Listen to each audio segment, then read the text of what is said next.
Boa noite.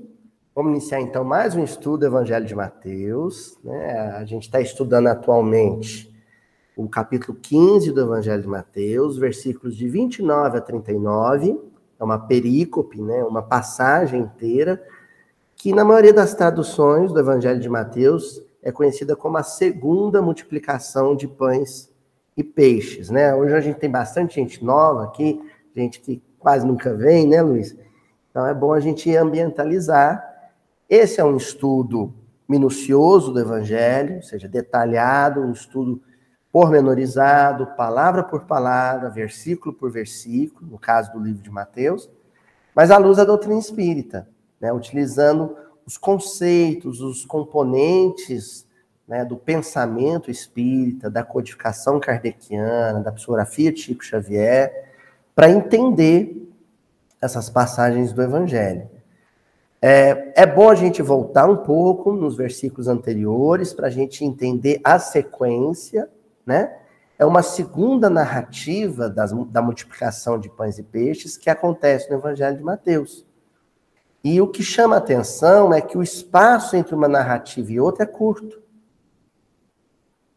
Eu não me lembro agora, peço perdão para vocês, o capítulo em que ela aparece sendo narrada pela primeira vez.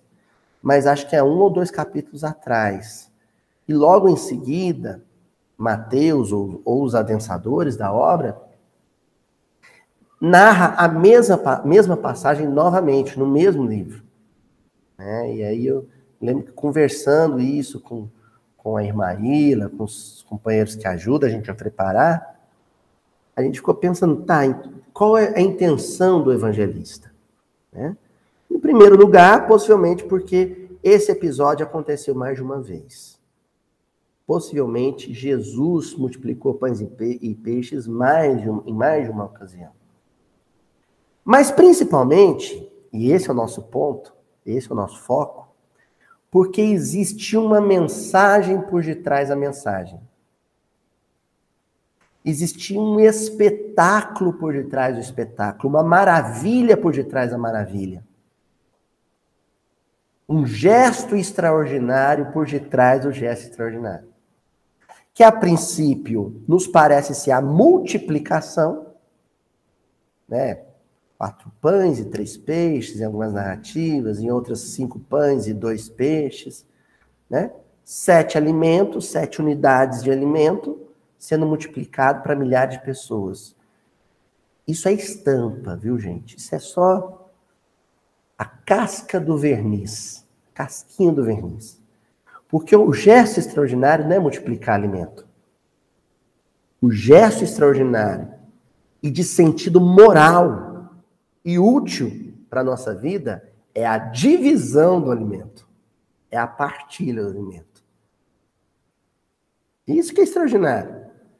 O pessoal fica na discussão. Multiplicou mesmo? Não multiplicou? Se multiplicou, qual é a manobra físico-química por detrás do processo, desconhecido ainda da ciência do mundo, mas conhecido da ciência espiritual? Sabe? É ficar com a casca da laranja e negligenciar o suco. Porque a mensagem central é essa. É depois que multiplicou, isso ser partilhado. Porque multiplicar bens, seu Valdir, os homens de negócios, mega empresários do mundo fazem isso todo dia. As grandes trajetórias, as grandes epopeias de homens de negócio, né, que lançam livros depois sobre a sua caminhada de enriquecimento, que se tornam, né, personagens de reality show e são cultuados pela sociedade moderna e contemporânea, né? Isso acontece todo dia, né? A moeda número 1 do Tio Patinhas, né? Isso o Tio Patinhas fez. De uma moeda, ele transformou em milhões de moedas. Sem multiplicar. Mas Jesus foi além disso. Ele não multiplicou para acumular. Jesus multiplicou para partilhar, para compartilhar, para dividir, para distribuir, para ficar sem nada. Essa é a razão de Mateus, no seu livro, depois os copistas, os adensadores do livro, terem mantido uma repetição, como se fosse um estribilho, um refrão, a repetição dessa narrativa no livro. Para quem não entendeu da primeira vez, vamos repetir. Jesus dividiu pães e peixes com o povo. Porque o segredo da vida não é acumular, não é multiplicar. O segredo da vida é dividir o que tem. Ainda que o que se tenha seja o indispensável.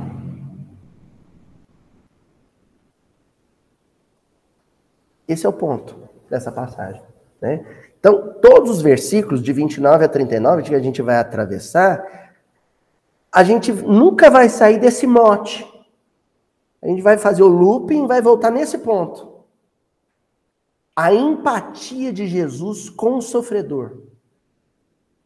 Com o faminto, em primeiro plano. Mas aí a narrativa dessa passagem começa a mencionar que foram se aconchegando no entorno dele. A narrativa diz assim, né? Coxos, cegos, paralíticos, leprosos, viúvas, crianças. Aí a narrativa diz, e outros? Marginalizados. Pessoas marginalizadas.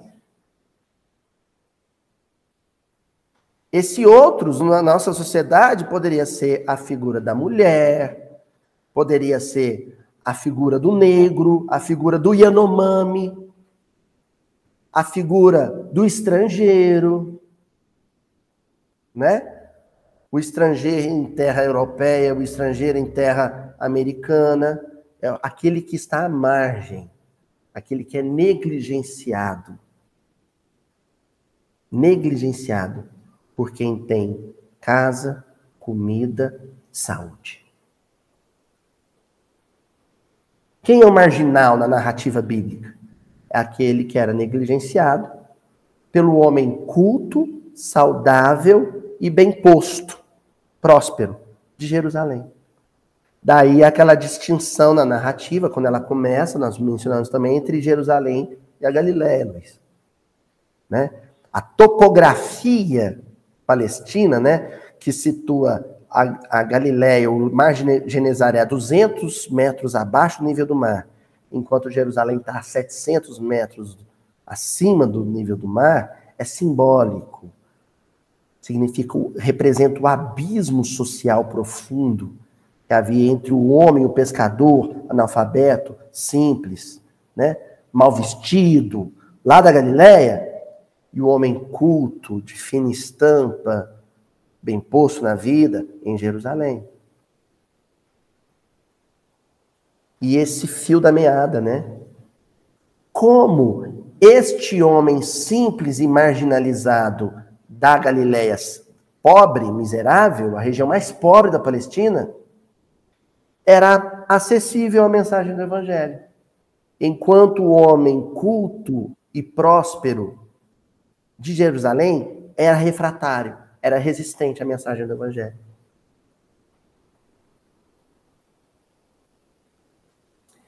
Então, é a razão pura e simples do porquê Jesus nasce em Belém, que é praticamente Jerusalém, né? Fica 20, 30 quilômetros de Jerusalém, mas vai passar a sua vida na Galiléia. Porque o solo espiritual de Jerusalém era estéril para a semente do Evangelho. Era inculto. Era seco. Enquanto o solo espiritual da Galiléia era fértil. Era acolhedor para a semente do Evangelho. Bom, o versículo que nós vamos ver hoje é o versículo 32 do capítulo 15 de Mateus, que diz assim: Jesus, convocando os seus discípulos, disse, : estou compadecido com a turba, porque já permanece comigo há 3 dias, e não tenho o que comer. Não quero despedi-la em jejum, para que não desfaleça no caminho. Esse é o versículo. Vou ler de novo rapidinho. Jesus, convocando seus discípulos, disse: estou compadecido com a turba, porque já permanece comigo há 3 dias. E não tenho o que comer. Não quero despedi-la em jejum, para que não desfaleça no caminho. Eu queria começar por esse 3 dias, porque o numeral 3 tem uma simbologia muito forte nas culturas em geral, mas sobretudo na cultura judaica, da antiguidade oriental, nas regiões do hemisfério norte, onde o próprio clima temperado divide muito bem as estações do ano. Então, é muito diferente na nossa região, né? Aqui em Uberaba, por exemplo, a gente só tem 2 regiões, né? A seca e a chuvosa, né? Uma muito seca e uma muito chuvosa. Mas em regiões de clima temperado, né, é muito nítido o passar de uma experiência para outra, né? Do inverno para a primavera, da primavera para o verão e do verão para o outono. Isso é muito nítido, né? E sempre com ciclos de 3 meses. 3 meses, muda estação. 3 meses, muda estação. Daí o 3 dias, Jesus ressuscita, né? Sempre essa ideia do 3. A turba já está aqui há 3 dias, ou seja, já chegou o momento de mudar de ciclo. Isso é simbólico. Vamos lembrar, na narrativa, do ponto de vista literal, é muito claro o que ele está querendo dizer. Está aqui há 3 dias acampada, um acampamento, nessa relva, nessa colina aqui da Galiléia. Era muito comum as pessoas acamparem, porque o deslocamento às vezes era difícil. Então, Cafarnaum, no caso, é a sede, né, do trabalho apostólico de Jesus, é uma cidadezinha, uma vilazinha com 10, 15 casas. Da onde vinha essa turba, essa multidão? Dos arredores. E aí, então, esses arredores se acampavam ali. Já estavam ali há 3 dias acampados. Jesus fazendo curas, fazendo discursos, pregações. Há 3 dias. Mas, gente, nós entramos nesse salão aqui hoje, às 19h30, né? Alguns um pouquinho mais tarde. Tá muito, muito gostoso, muito bom, né? Luiz Barcelos cantou pra gente hoje aqui. Tem um ventiladorzinho, uma fresquinha aqui. Estou falando umas coisas bonitas, que está confortando o coração. Mas nós não vamos ficar aqui para sempre, Tonzinho. Não vamos, tia Adriana. Quando der 9 horas, chorando ou rindo, nós vamos ter que tirar o bumbum desse banco e enfrentar o mundo, enfrentar a vida. Os cães, os leões raivosos, querendo cada gota de sangue do nosso corpo. É ciclo. Tem hora de sentar na relva para escutar Jesus falar. Né? Tem um momento de sentar no banco para escutar um comentário do Evangelho. E tem hora de ir para dentro de casa, de entrar no serviço, né? Muitos vão voltar de trabalho agora, início do ano. A tia Adriana é professora, começa a semana que vem. E aí é a vida, é o correr da vida, é o caminho. O que é o caminho? É o movimentar dos pés, movimentar das emoções, em contato com o chão, que representa o mundo, e representa a aspereza do mundo. Daí a preocupação de Jesus. Eu tenho medo que esse pessoal, quando eles voltarem para a vida, quando eles voltarem para os lares, quando eles voltarem para as oficinas de trabalho, quando eles voltarem para as obrigações civis, que eles desfaleçam. A palavra de hoje, em destaque, é essa. desfaleça. Viu? Os meninos estão vindo pela primeira vez, a gente pega o versículo, pincela uma palavra e é ela que nós vamos estudar. Então, quando Jesus diz assim, para que não desfaleça no caminho, a palavra-chave desse versículo é esse desfaleça no caminho. Para que não desfaleça no cotidiano familiar, para que não desfaleça no cotidiano profissional, para que não desfaleça no cotidiano civil, do trânsito, do banco, do supermercado, e por aí vai. Para que não desfaleça. Para que não jogue a toalha, para que não bata no tatame, para que não desista de viver. Não desanime. Não perca a esperança, não perca o otimismo, não perca a gana na vida. O apetite pela vida. O entusiasmo com a vida. Eu vou multiplicar pães e peixes, ou seja, eu vou transbordar a espiritualidade aqui, para que essa espiritualidade acompanhe essas pessoas na experiência comum, na experiência cotidiana, e seja recurso para se manter de pé, para não tombar, para não sucumbir, para não desfalecer. Tá bom? Ó, a palavra grega, né, do original grego é klio. E ela basicamente significa isso, a força de alguém relaxada. Porque lio é amarra. Então é aquela, né, se a gente pensar na construção, né, no acampamento de uma barraca, né, aquela amarra que fica nas cruzetas, assim, nas quinas da barraca, se você afrouxar, desmorona. Se você afrouxar, desmorona. Então, eclio é desfalecer, é afrouxar, é estar enfraquecido, é estar exausto, tornar-se fraco, estar cansado, desanimado, é perder esperança.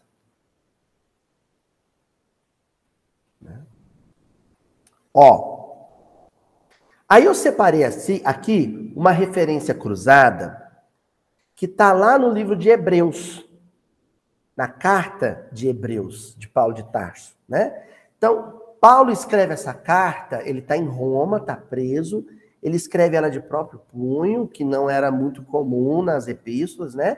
Que eram sempre escritas por um escriba, por um copista, ditadas por Paulo, mas essa ele fez questão de anotar.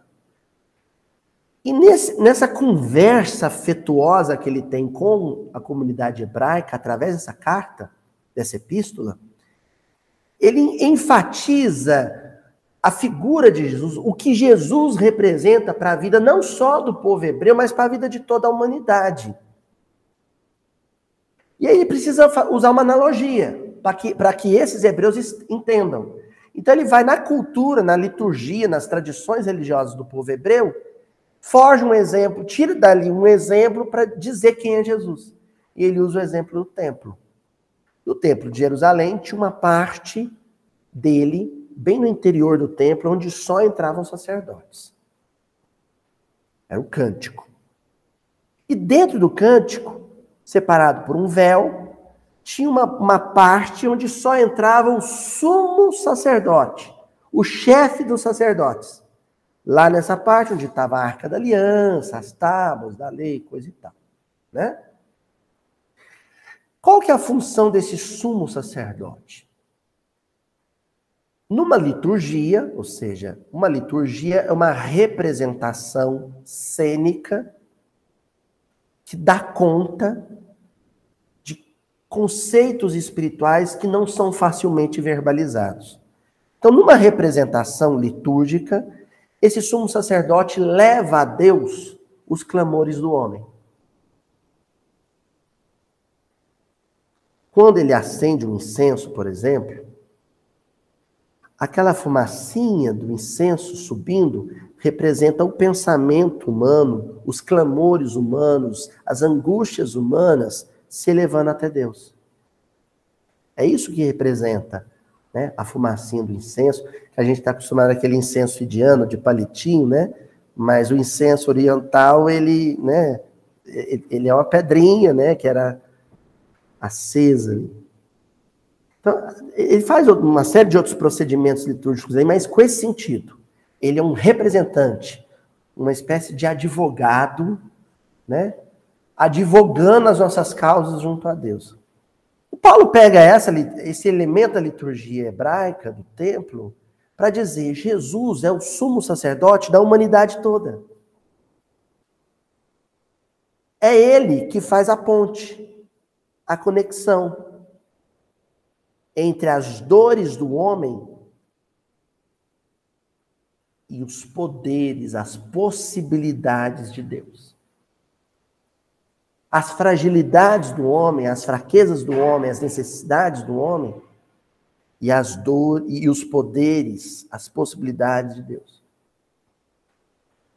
Por que eu estou dizendo isso? Porque o Paulo vai dizer, eu já vou ler o versículo que eu separei aqui, vocês vão entender isso claramente. Ele vai dizer o seguinte: por que Jesus é o sumo sacerdote e nenhum outro coração cumpre essa função, só ele? Porque nenhum outro coração tem a capacidade, o talento empático dele.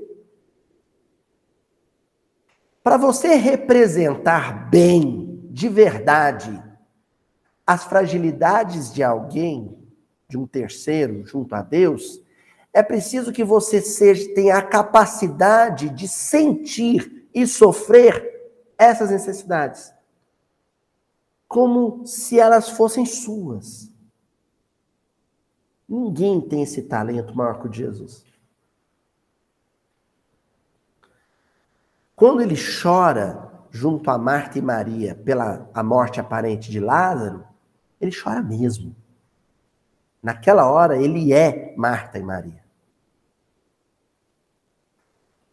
Quando ele salva a mulher adúltera do apedrejamento, ali ele é a mulher adúltera. A empatia é isso. É a capacidade psicológica de comprar para si a dor do outro, ao ponto de sofrer e chorar com o outro. Como se fosse o outro. Como se estivesse sangrando junto com o outro. Isso é empatia. Para você ser esse sumo sacerdote, você tem que ter esse poder. É preciso que quando Deus olhe nos olhos desse sumo sacerdote, a lágrima que ele veja saindo dos olhos desse sumo sacerdote seja a lágrima do mundo inteiro. Jesus chora em nosso nome. Ele chora por nós. Aquela lágrima que ele derrama no Horto das Oliveiras é a lágrima da humanidade. É a lágrima de todos os injustiçados, de todos os marginalizados, de todos os oprimidos, de todos os violentados, de todos os agredidos. É a lágrima do mundo inteiro. Por isso que Paulo, na carta aos Hebreus, capítulo 4, versículo 15, vai dizer: porque não temos um sumo sacerdote que não possa compadecer-se das nossas fraquezas. Porém, um que, como nós, em tudo foi tentado, mas sem pecado.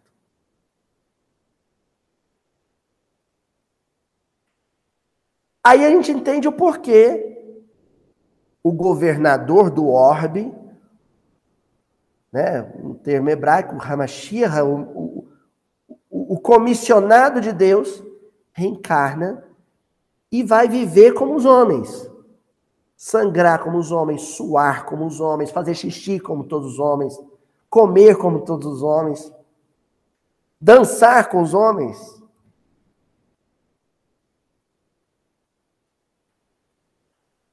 Para mostrar que ele era um super homem. Era um homem que sentia dor sem blasfemar, sentia dor sem odiar. Era esbofeteado sem revidar. Era oprimido sem sacar uma arma. Foi tentado, mas sem pecado. Tentado como todos, tentado pela dor, tentado pelo sofrimento, tentado pela opressão, mas sem a reação convencional de um homem qualquer.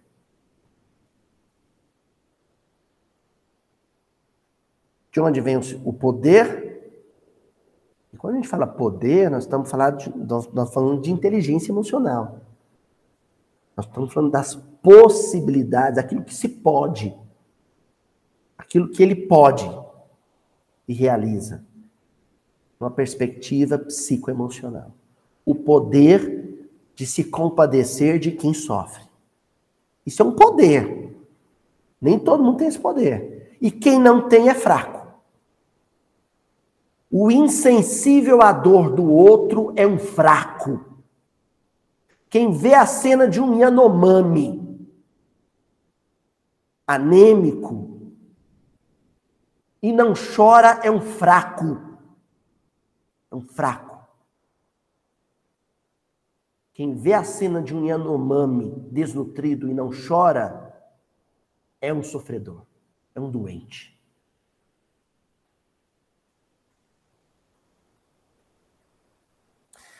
E aí, para a gente pensar nisso, né? Vamos no livro Seguindo Juntos, de Emmanuel, capítulo 22, intitulado Companheiros Vacilantes. Já que o nosso foco é esse. O quanto Jesus se preocupa com a nossa vacilação,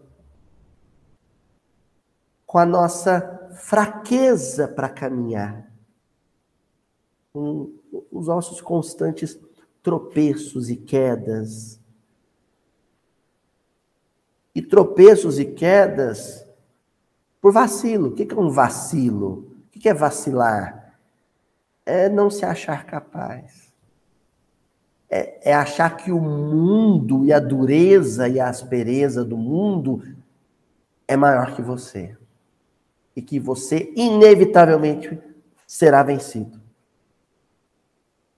O Emmanuel vai dizer assim: onde encontres os nossos irmãos caídos em descrença e desânimo, compadece-te deles. Descrença e desânimo. Descrer de quê? Daquilo que você já pode e daquilo que Deus tudo pode. Deus pode tudo, eu posso alguma coisa. Quando eu não confio mais no poder de Deus, que é infinito, e nem no meu poder, que não é infinito, mas existe, eu me tornei um descrente. Então, descrença aqui não tem nada a ver com ter religião ou não, seguir uma religião ou não, né? Não tem nada a ver com isso. Tem muitos frequentadores de templos católicos, protestantes, espíritas, budistas, que são descrentes. Estão ali por um mero ofício religioso. Um hábito cultural, por uma tradição cultural. Mas não acreditam de verdade naquilo que podem e que Deus pode. Acreditam? E aí por quê? Não acreditam naquilo que já podem, naquilo que Deus tudo pode, perdem a sua ânima, o seu ânimo, a sua vitalidade. Se tornam desanimados. Descrentes e desanimados. O Emmanuel vai dizer sobre estes: são companheiros que adoeceram de angústia sobre o impacto da renovação apressada imposta pela própria vida nos tempos de crise espiritual. Olha que coisa incrível. Adoeceram de angústia.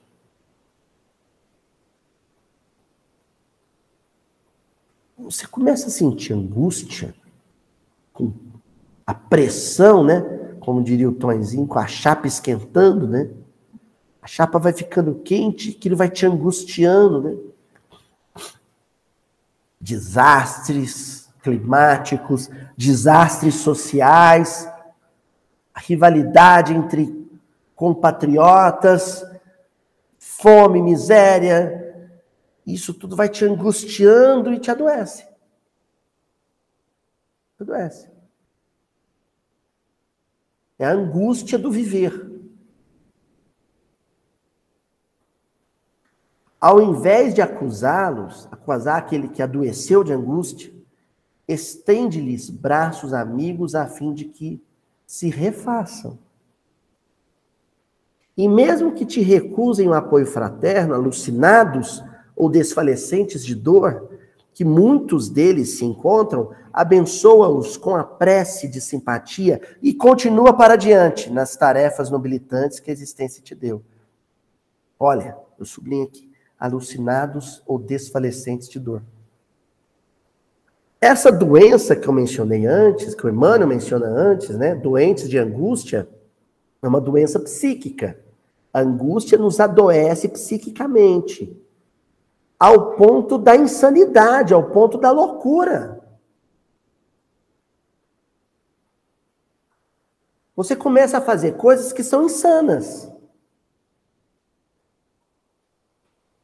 Então, por que eu estou dizendo isso? E o Emmanuel está dizendo isso, sobretudo.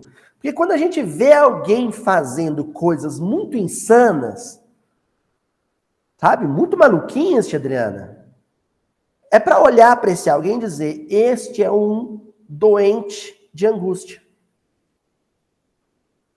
O peso da vida, os espinhos da vida, adoeceram ele a este ponto.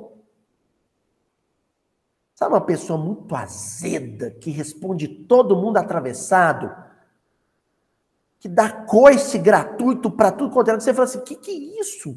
É um trator, né? Pá, pá, pá, pá, pá, pá, pá. Olha para ele e fala assim, nossa, tadinho.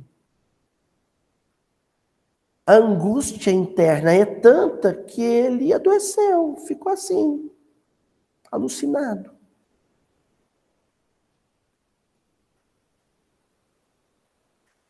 Aí no livro Fonte Viva, também no Emmanuel, capítulo 61, nunca desfalecer. Ele vai lá no Evangelho de Lucas, capítulo 18, versículo 1, Jesus dizendo assim, orar sempre e nunca desfalecer. Esse sempre e o nunca é um paralelo ali, né? Quase um quiasma, né? Muito interessante, né? Porque você transforma a oração num ato contínuo e não ocasional. Que a gente tem oração como um ato ocasional, gente. A gente reza para dormir quando reza para acordar quando reza, rezar antes da refeição, os outros começam a falar que a gente está fanático, e reza no centro espírita verbalmente, e quem escuta não sei se está rezando. Às vezes a cabeça ficou lá na panela de pressão que esqueceu no fogo. Isso é prece ocasional. Aqui, o Evangelho de Lucas está falando da prece contínua, a atitude de prece, a mente em prece o tempo todo. Como é que é isso, Luiz? É um cara que fica repetindo Pai Nosso que estás no céu o tempo inteiro? Não. É o sujeito que se recusa a dar guarida para o mal, para a negatividade. É uma mente positiva 24 horas. Isso é orar sempre. E aí a frase completa. Quem está nessa atitude perene de prece não desfalece nunca. Não bambeia. Não cambaleia. Não vacila. Está sempre, ó, pedra 90. Não permitas que os problemas externos, inclusive os do próprio corpo, eu achei isso aqui genial, Luiz, te inabilitem para o serviço da tua iluminação. Não permitas que os problemas externos, inclusive do próprio corpo. O Emmanuel ele diz o seguinte, olha, problema mesmo, a gente só tem aqueles que brotam na nossa alma. No mais, não é problema nosso. Nem o corpo doente é problema nosso. Como é que é isso, Luiz? Para o Emmanuel, o corpo não é você. A gente diz assim, eu estou doente. Para o Emmanuel, na visão dele, na ótica de Emmanuel, a gente não devia dizer a gente devia falar da seguinte forma: o meu corpo está doente. Eu não estou. O meu corpo está doente. Quem está doente é o corpo. Eu não sou o corpo. Eu estou com o corpo. Entendeu? Eu estou com o corpo. E nem é no corpo. Nem isso você não pode dizer. Estou no corpo, porque senão a gente fica aquela ideia do robô japonês, né? Lembra dos Changemans? Jaspion. Tinha uma cabine, né? O Power Ranger. Aí o sujeito estava lá dentro do robô comandando. A gente fica com essa ideia. Não. Isso é mais complexozinho, mas é só para a gente entender que a mente não está em lugar nenhum. E ao mesmo tempo está em todos os lugares. A mente é livre. Ela está conectada ao corpo. Quem adoece é ele. A Luiz, eu ainda não entendi essa ideia de que o problema do corpo é um problema externo. Eu aprendi, por exemplo, eu tenho problema de coluna, muita gente aqui sabe, né? O próprio pessoal que acompanha o canal sabe disso, mas eu aprendi a dizer assim, o pessoal fala assim, e aí, Luiz, como é que tá a coluna? Eu falei assim, tá meio mal-humorada, mas eu não tô nem aí pra ela. Ela tá mal, eu não. Eu tô ótimo. Minha coluna tá azeda, tá ranzinza, minha coluna tá doendo. Eu tô ótimo. É o que o Emmanuel está dizendo. Aprende a considerar isso tudo problema exterior. Agora, o mau humor dos outros, a carranca dos outros, aí que não é problema seu mesmo. A resposta atravessada dos outros, aí que não é problema seu mesmo. Isso não deveria nos desfalecer. Não deveria. Se nem a unha encravada do seu pé, em tese, é problema seu, que dirá a unha encravada do pé do outro. Notem bem, nós não estamos falando da empatia que nós falamos no início. Nós estamos falando quando o azedume do outro, a revolta do outro, a rebeldia do outro, a raiva, o ódio, o preconceito do outro, você abre a porteira e deixa entrar e se instalar em você. Nós estamos falando disso. Isso não pode acontecer. Mas acontece o tempo inteiro. Não poderia acontecer, mas acontece o tempo inteiro. A gente compra a negatividade, aquela nuvinha com trovoadas na cabeça do outro, ela vem flutuando e paira sobre a nossa e fica. É a história do general que maltratou o coronel, aí o coronel foi lá, maltratou o sargento maltratou o soldado não tinha quem maltratar, chutou o cachorro. Né? Essa negatividade, ela vai sendo... É um negócio que pega, é contagioso. A gente não usa uma máscara, um álcool em gel, para se precaver do perigo biológico? Por que não fazer o mesmo do ponto de vista psíquico? Se precaver, se proteger da influência nociva que uma mente encarnada ou desencarnada pode exercer sobre mim. Daí o Emmanuel dizer, olha, foste colocado entre obstáculos 1000 de natureza estranha, para que, vencendo inibições fora de ti, aprendas a superar as tuas limitações. Aí, gente, quando a gente aprende a lidar bem com os problemas do corpo e com os problemas alheios, sentindo compaixão, mas sem se deixar afetar, perdão, aí a gente se torna destro, melhor preparado para lidar com os dramas que são ontológicos, né? Que são do ser, que são da intimidade.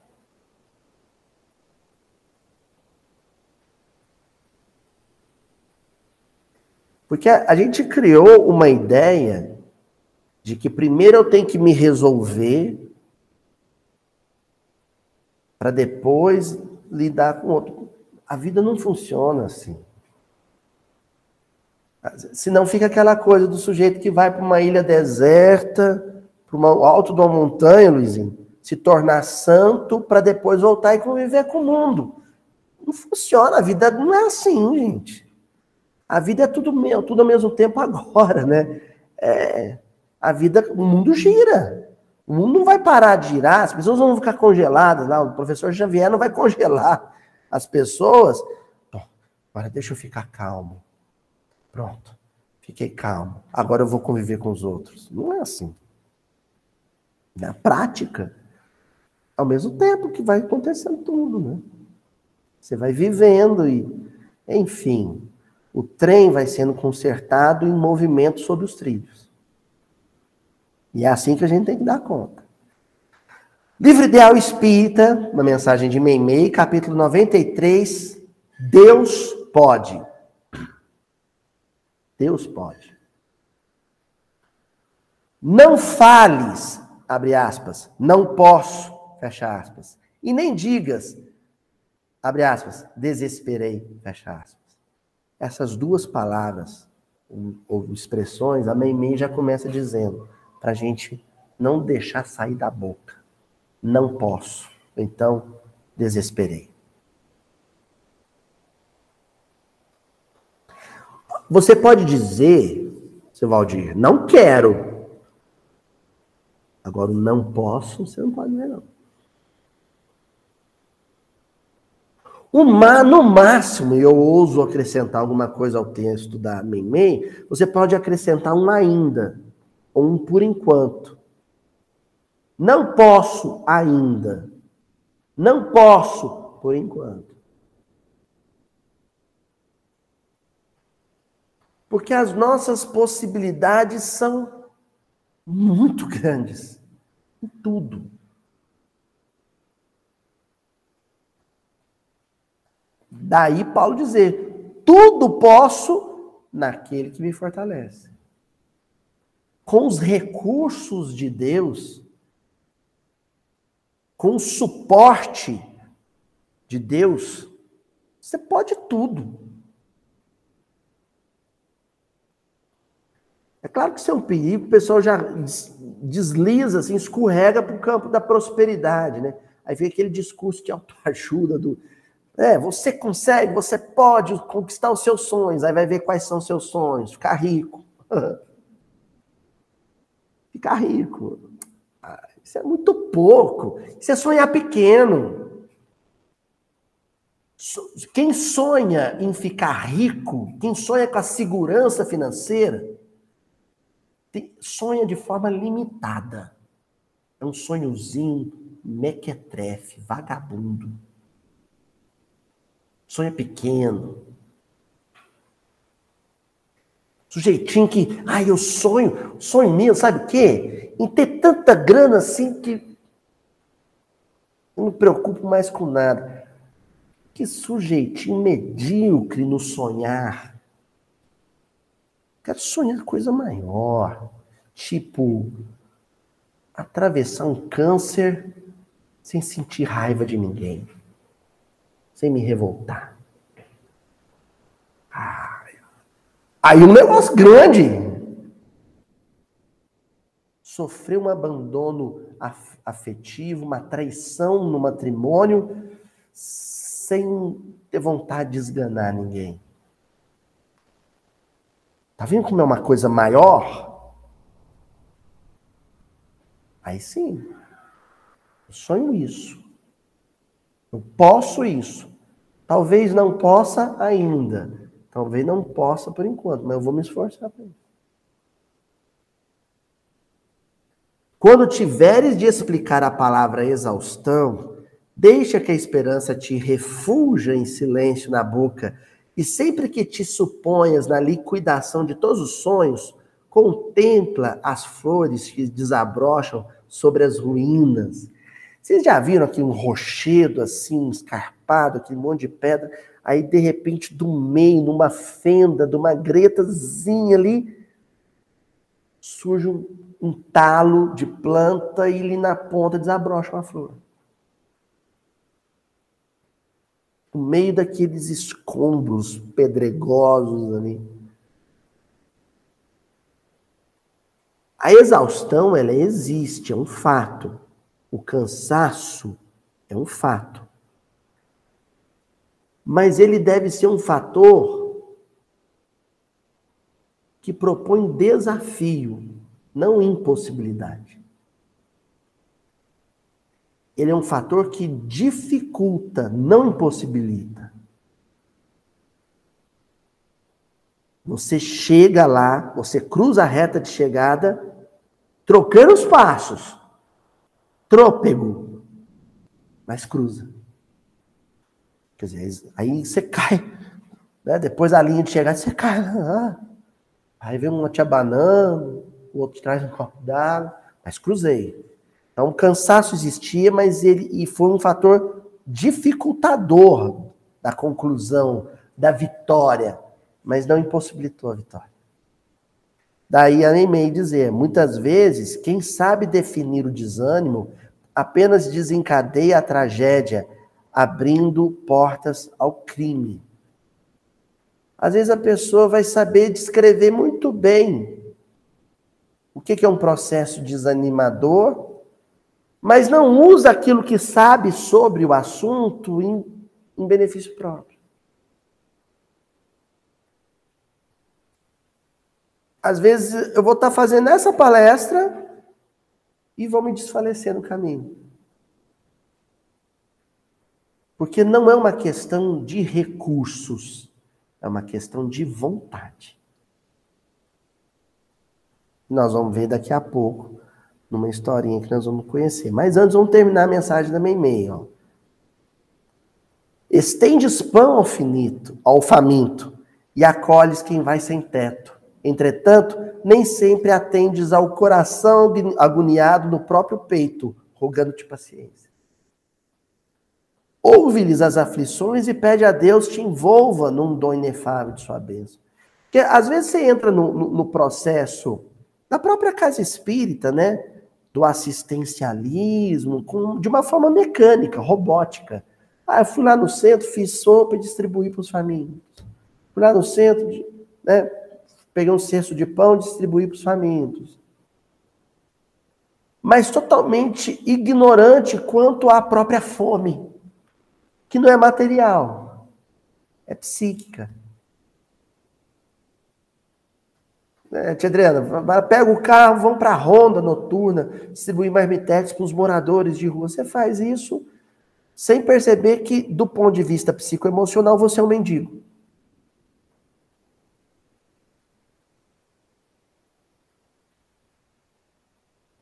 Olha só que coisa linda aqui que o Emmanuel vai dizer agora.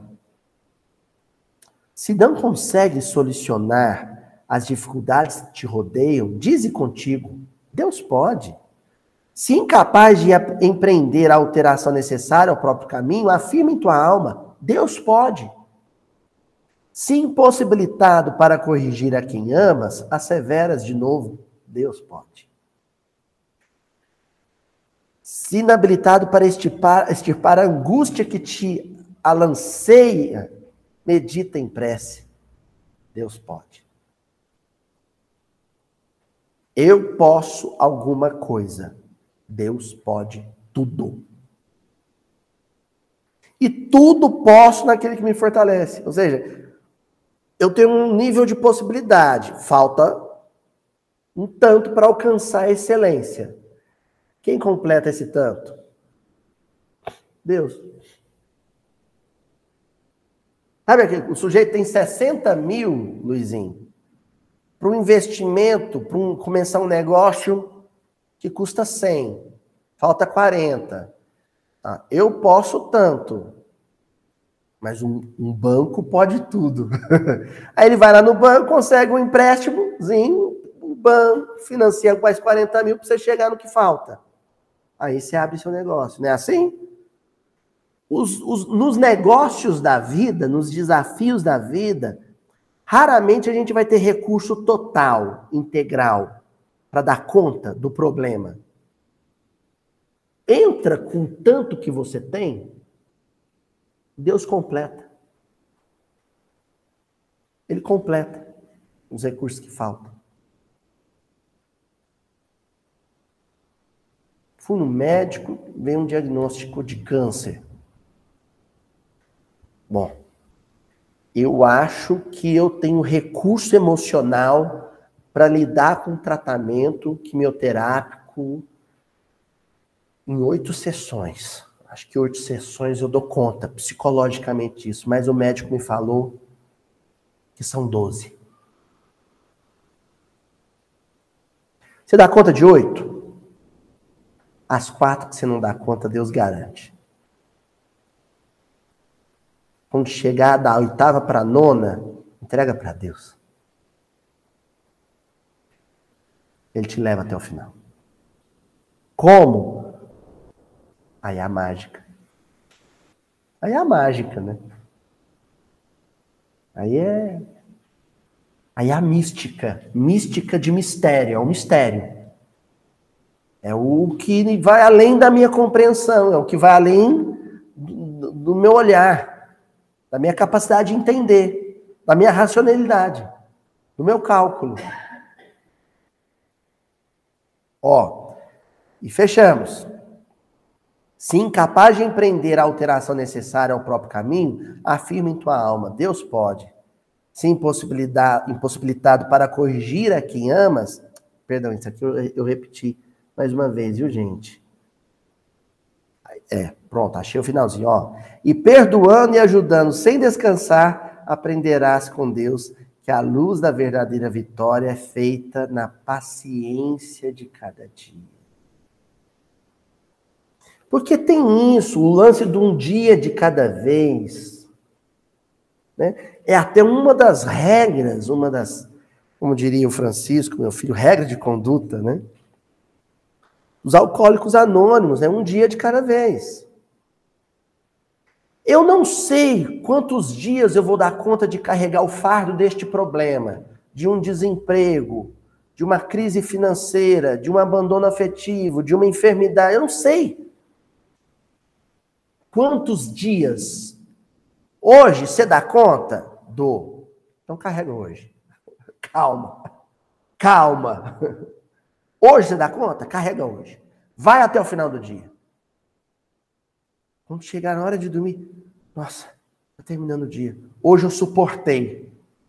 Hoje eu dei conta. E amanhã? Não sei. Aí você vai dormir no outro dia. Vamos tentar mais hoje. E de dia em dia, quando você vê, você atravessou um problema há anos. Só mais um dia. Só mais um dia. Só mais um dia. Isso é a paciência de cada dia. É ter paciência com a vida. Paciência, né? O Jerônimo Mendonça dizia isso, né? É a ciência da paz. É a arte de permanecer em paz. Apesar do terremoto, apesar da tempestade que te envolve, que te cerca. E aí vem o contozinho que eu queria contar para vocês, que eu falei agora mesmo, né? É um conto do Emmanuel, é raro você encontrar o Emmanuel contista, né? Está no livro Agora é o Tempo, capítulo 29, uma pergunta simples. Então, o discípulo solicitara ao orientador algo falasse acerca da vontade e o amigo esclareceu sorrindo. Não precisamos de longas digressões. Basta lhe diga que há dias fui chamado com urgência para cooperar na extinção de um incêndio que ameaçava muitas vidas. Então, era um benfeitor espiritual que um aluno do mundo espiritual chegou assim, fala pra gente sobre a vontade, sobre o que é ter vontade. E eu falei assim, não, eu vou ilustrar isso com um caso que aconteceu. Há alguns dias, eu e a minha equipe fomos chamados em prece para acudir, socorrer um incêndio que estava acontecendo no mundo. Socorrer do ponto de vista espiritual. Atingimos o lugar que inspirava compaixão. As chamas devoravam grande construção. turmas socorristas do plano espiritual se uniram aos bombeiros presentes e todos os moradores foram colocados fora de perigo. Então, entre os encarnados, os bombeiros. E os desencarnados ajudando os bombeiros, inspirando os bombeiros nesse socorro. Todo mundo que estava no prédio foi posto fora de perigo. Restava o prédio. O prédio continuava em chamas. Paredes ruíam e as estruturas de madeira alimentavam o fogo implacável. Vimos a destruição de preciosas peças de arte. Cortinas e tapetes raros desapareciam aos nossos olhos. Pertences de valor se convertiam em cinza. O telhado desabou para consumir-se num lago de labaredas. Então, o prédio em chamas, desmoronando. Entretanto, os homens de serviço ali congregados eram dos mais competentes, os bombeiros. Todo um sistema de socorro jazia aparelhado, pronto a funcionar. Então, roupa especial, capacete especial, um carro de bombeiro de última geração, uma mangueira de bombeiro feita com material anti-chamas, equipamento de alto nível. A infraestrutura dos bombeiros impecável. Homens bem treinados. Mangueiras enormes foram inteligentemente assestadas contra o fogaréu. Mas no instante da ação, faltava água. Claro, seja desnecessário dizer que o prédio foi destruído. Luizinho, você pode ter uma prateleira de livro espírita na sua casa. Sebastião, você pode ter uma coleção de palestras do Haroldo Dutra num pendrive. Tia Adriana, você pode vir no Mildinho todas as quarta-feiras sem faltar. Mas só com isso você não apaga os incêndios morais na sua família. O que não pode faltar? Além disso tudo. O que equivale à água? Vontade. Se você não tiver vontade de resolver o problema, se você não tiver vontade de resolver o problema, não resolve. Ah, meu casamento está em crise. Eu já estudei Vida e Sexo, do Emmanuel, Sexo e Destino, do André Luiz, já assisti palestras sobre família com o Rossandro. Mas se você não tiver com vontade de salvar o casamento, nada disso adianta.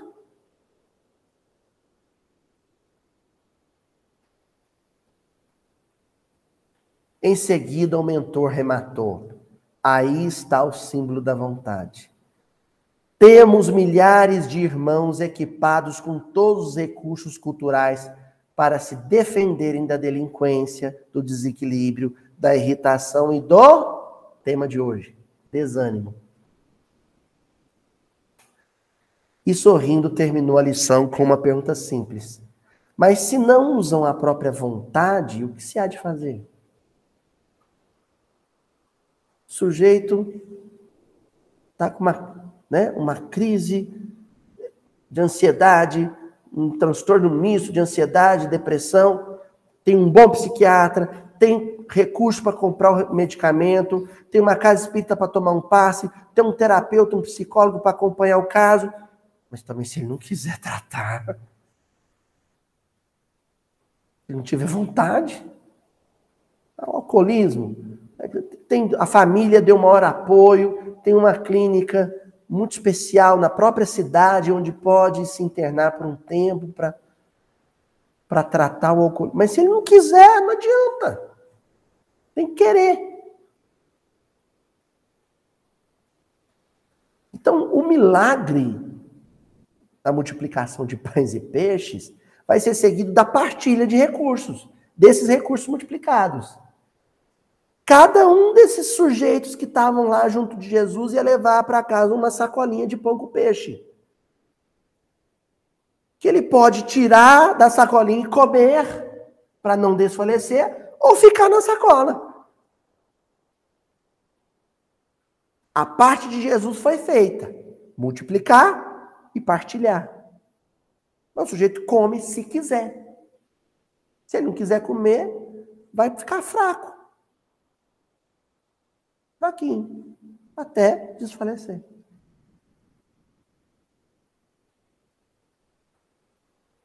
Uns 50%, como Deus é muito bom, às vezes 60%, até 70% Deus faz. Mas pelo menos uns 30% tem que partir de mim. Da vontade de, sabe, de reagir à tristeza, de reagir ao desânimo, de reagir ao pessimismo, de reagir. Eu tenho que querer ser feliz. Eu tenho que querer sorrir. Tem que ter vontade de gostar da vida. Tem que ter apetite. Terminei aqui com a fala de Jesus no Evangelho de João, 16:33.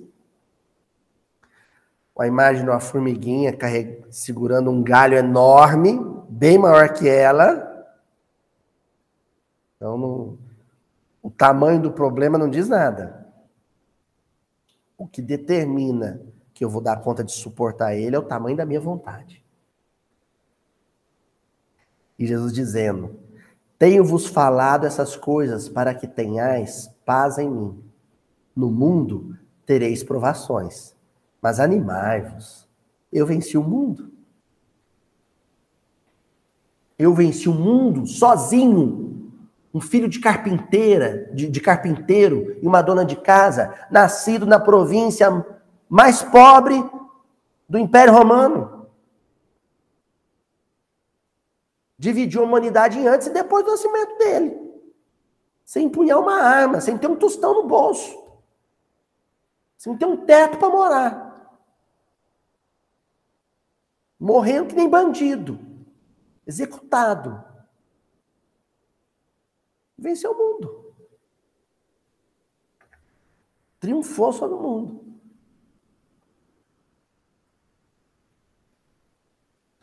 Hoje eu tenho uma surpresa musical, né? O Luiz Barcelos está aqui, então nós vamos cantar uma musiquinha, né? E aí, né, vou até tomar um golinho de água aqui. Vou fechar o pessoal. Oi? Né? Então hoje o pessoal do canal, o pessoal de casa, vai ter uma surpresinha que hoje nós vamos... Aqui, cara. Pega essa... Já pode tirar a máscara, né? Vai dormir na minha casa mesmo? Olha o Luiz Barcelos aí, gente. Então nós vamos cantar um samba, né, Luiz? Vamos cantar um sambinha aqui. Eu gosto muito desse samba. É um samba moderno, assim, né? Um pagode mesmo, né? E é bom, sempre importante, viu, pessoal de casa, quando você for cantar na casa espírita, em evento espírita, uma composição que não é do meio espírita, o certo é a gente mencionar o autor, viu, gente? Falar quem fez a música. Então, essa música se chama Clareou, é do Serginho Miriti e Rodrigo Leite. Não sei se vocês já ouviram ela. Vamos lá, então? É assim, ó.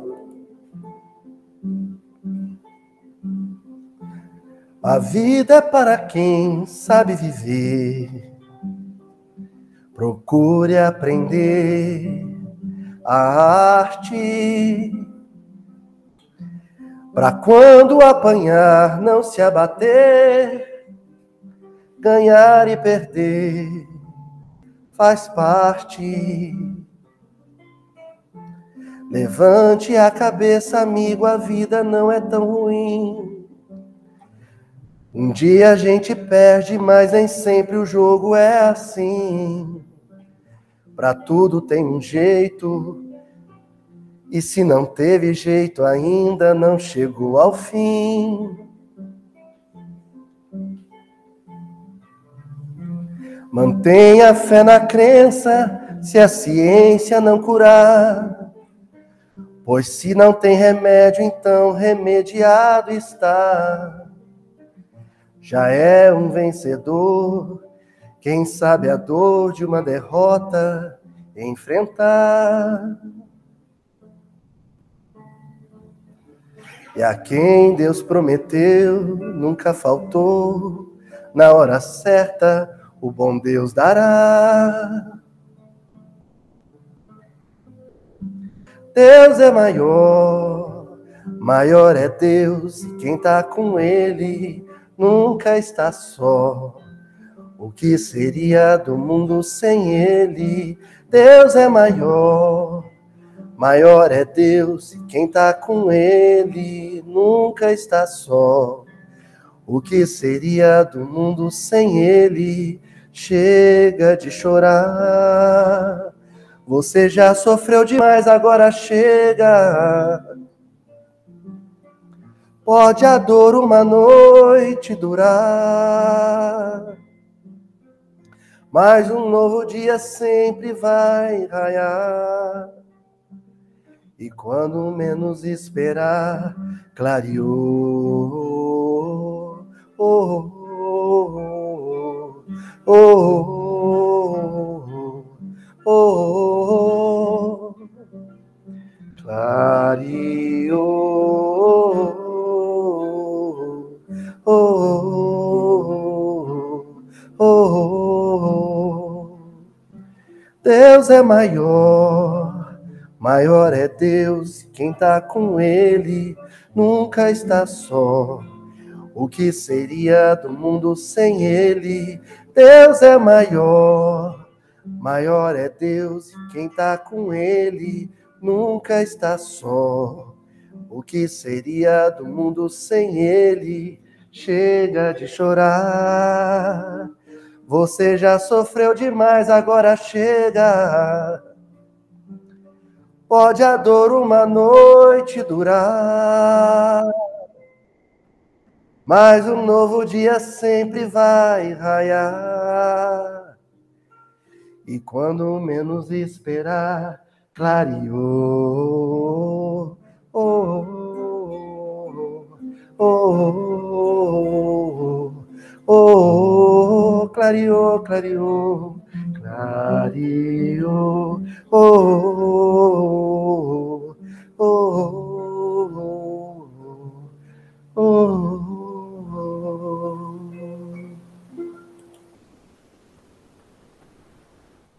Até a semana que vem. Um abração, gente.